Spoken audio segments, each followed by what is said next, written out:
There is a scene in the new episode Emigrants when Maggie tells Renata that she will make the hospital safe while trusting Renata to decide who stays. It would have been easy, dramatically expedient even, for Maggie to simply take that decision for herself. She has, after all, built communities before.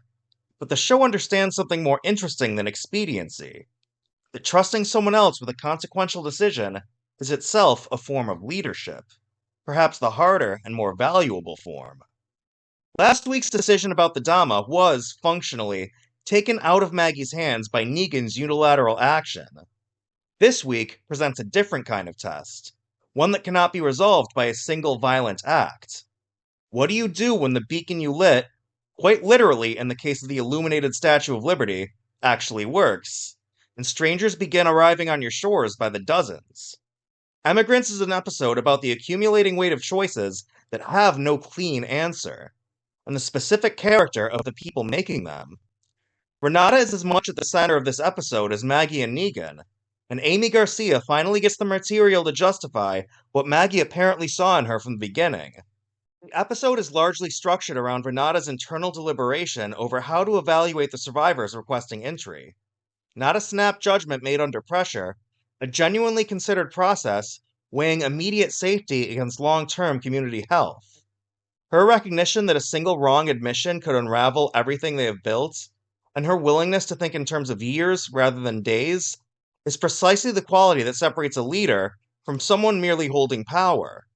The community reaches 146 people by the episode's end, after losses that could easily have broken someone less prepared for the weight of the role, gives Renata's arc genuine earned triumph, rather than manufactured uplift.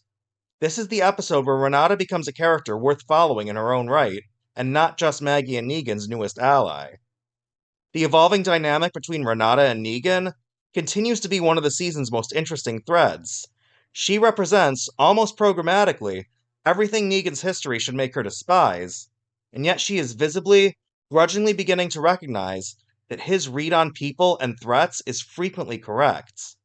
That Negan's killing of the Dama goes unaddressed by Maggie this episode is a small but telling choice, testing their partnership less by the act itself, which likely spared her fragile new community considerable chaos, than on the fact that he lied to her about it. Because trust between these two remains a structure still being built. Dillard's subplot, involving his belief that the walkers are speaking to him, is the episode's stranger and more unsettling thread.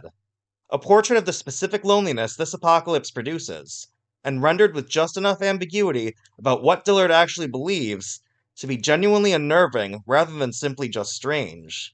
His final scene of the episode is a quietly disturbing note to end his storyline on for the week. Hershel remains the season's most improbable success story.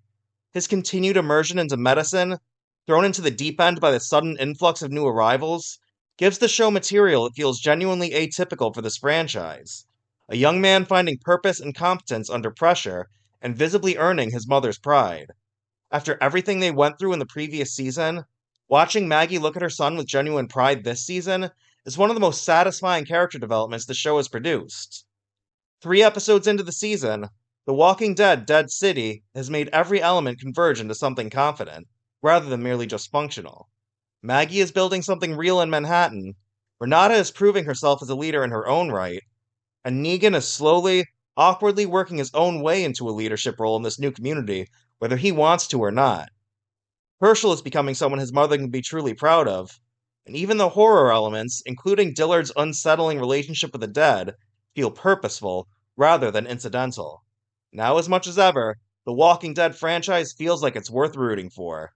The Walking Dead Dead City Season 3 continues on AMC and AMC+, so let me know in the comments. Is Renata becoming your favorite new character this season like she is for me? And do you think Maggie will eventually confront Negan over lying to her about the Dama? And of course, don't forget to subscribe to Fandom Frontline for more reviews as the season continues.